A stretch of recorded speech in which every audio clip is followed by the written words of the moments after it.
क्या रे बिडू, क्या हालचाल। आज हम बात करने वाले हैं बॉलीवुड के उस नवाबजादे की जिसको पुलिस उठा कर लेकर गई थी और लगाए थे 2 झापड़। तो चलिए पूरी कहानी शुरू से जानते हैं। नमस्ते मित्रों, आपका स्वागत है जे विथ आर यूट्यूब चैनल पर।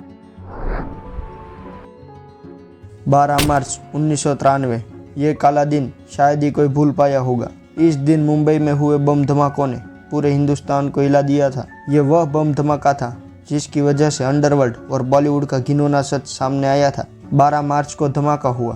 15 मार्च को इस केस की कमान डीसीपी राकेश मारिया के हाथों में सौंपी जाती है।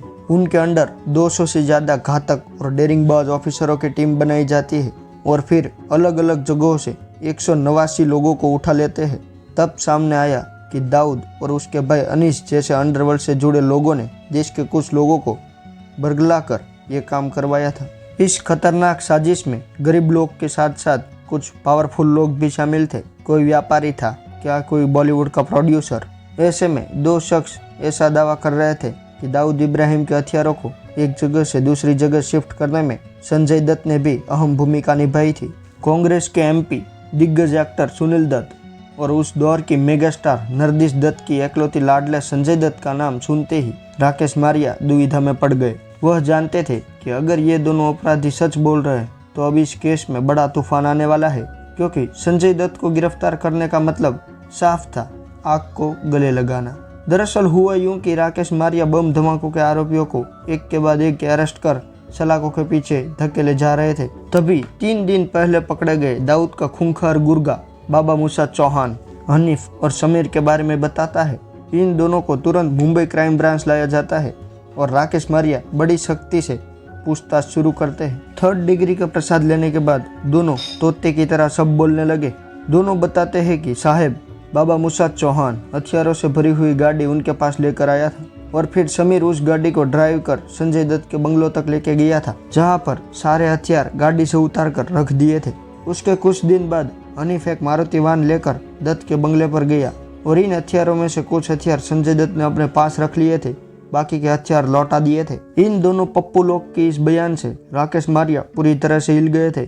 अब मारिया साहब को यह जानना था कि दत्त के बंगले के बाद ये हथियार कहाँ गए। इसके बारे में इन दोनों को कुछ पता नहीं था। अब बाबा मूसा से पूछताछ शुरू करते हैं। तब वह बताता है कि संजय दत्त के घर के बाद वह हथियार मंजूर अहमद के पास गए थे। तब मंजूर अहमद को उठाया जाता है। तब वह डीसीपी के सामने बोलना शुरू करता है। वह कहता है हथियार उसके बाद जेबुनिसा नाम की औरत के घर में भेजा गया था, जो बांद्रा में रहती है। पुलिस जेबुनिसा के पास पहुंचती है। जेबुनिसा थी डेढ़ शाणी। उसने ऐसी एक्टिंग की कि पुलिस भी चकमा खा गई। पुलिस को लगा इन गरीब और लाचार औरत क्या जानती होगी और पुलिस टीम वापस लौट आई। एक बार फिर मंजूर अहमद को 3rd डिग्री का प्रसाद देते हैं। तब मंजूर अहमद और एक नाम बताता है। वह नाम दाऊद इब्राहिम, संजय दत्त और हथियारों से जुड़ा हुआ था। यह नाम था अबू सलीम का। मंजूर अहमद फिर से बताता है कि अबू सलीम दाऊद का बड़ा और खास आदमी है और इसी आदमी ने दत्त के बंगले से जेबुनिसा के घर तक हथियार पहुंचाए थे। एक बार फिर पुलिस टीम जेबुनिसा के घर जाती है। इस बार यह औरत मुंह फाड़ सच्चाई बताने लगती है और साथ में अबू सलीम के घर का पता भी। लेकिन तभी वो धीमी आवाज में कहती है, साहब सलीम वा तो मुंबई से कल्टी मार लिया। ये सुनते ही डीसीपी के पैरों तले जमीन खिसक गई। लेकिन अब क्या, वह तो जेबुनिसा का कॉल आते ही मुंबई से दिल्ली और दिल्ली से नेपाल होते हुए दुबई पहुंच गया था और दुबई में दाऊद के इशारों पर काम चालू कर देता है। कई दिनों की जांच पड़ताल के बाद कई कड़ियां मिलती है और पूरा अध्याय उनके सामने आ चुका था। और ये कहानी थी कि दाऊद के भाई अनीस इब्राहिम के निर्देशन में बाबा मूसा चौहान को अब्बू सलीम का हथियारों का जखीरा लेने गुजरात के भरूच भेजा जाता है। करोड़ों रुपए के हथियार और गोला बारूद मुंबई लाए जाते हैं। अब इसे सही वक्त तक संभाल कर रखना जरूरी था। तब अनीस इब्राहिम संजय दत्त को फोन करता है और इसके एक बार बोलने पर बॉलीवुड का ये हीरो अपने देश से गद्दारी करने के लिए तैयार हो जाता है। 16 जनवरी 1993 ये दिन समीर और हनीफ वाहन लेकर दत्त के बंगलों पर आते हैं। अब्बू सलीम और बाबा मूसा चौहान भी आते हैं।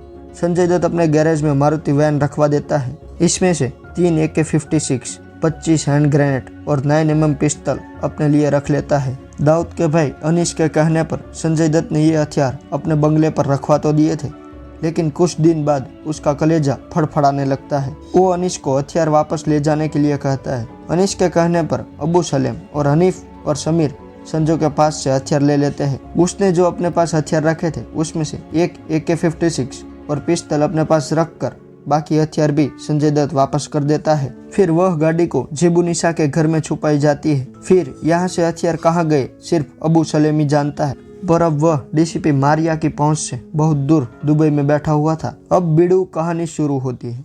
इस धमाके में बॉलीवुड के मशहूर एक्टर संजय दत्त का नाम सामने आ गया था। उसे अरेस्ट करना था क्योंकि DCP के पास एविडेंस और विटनेस दोनों थे। विटनेस थे बाबा मुसाद चौहान, जेबुनिसा, समीर और हनीफ, और एविडेंस थे दत्त के बंगलों पर पड़ा हथियारों से भरा हुआ बैग जिसमें थी AK-56 और 9mm पिस्टल। फिर तय किया गया कि संजय दत्त फिलहाल मॉरिशस में है और अपनी आने वाली फिल्म आतिश की शूटिंग कर रहा है। जब तक वह मुंबई नहीं लौटता तब तक इस बात को राज रखा जाएगा। लेकिन तब भी एक अखबार के पहले पन्ने पर खबर छपती है कि संजय के पास AK-56 बंदूक है। रिपोर्टर बलजीत परमार के द्वारा इस हेडलाइन को छापा गया था। इस हेडलाइन ने DCP मारिया की मेहनत पर पानी फेर दिया था। अफवाहें उड़ने लगी कि संजय को केवल इसीलिए फंसाया जा रहा है क्योंकि सुनील दत्त और CM शरद पवार के बीच तकरार चल रही है। 19 अप्रैल 1993 संजय दत्त मॉरिशस से मुंबई आता है। यहाँ एयरपोर्ट के बाहर से ही उसे उठा लिया और क्राइम ब्रांच के ऑफिस लाए।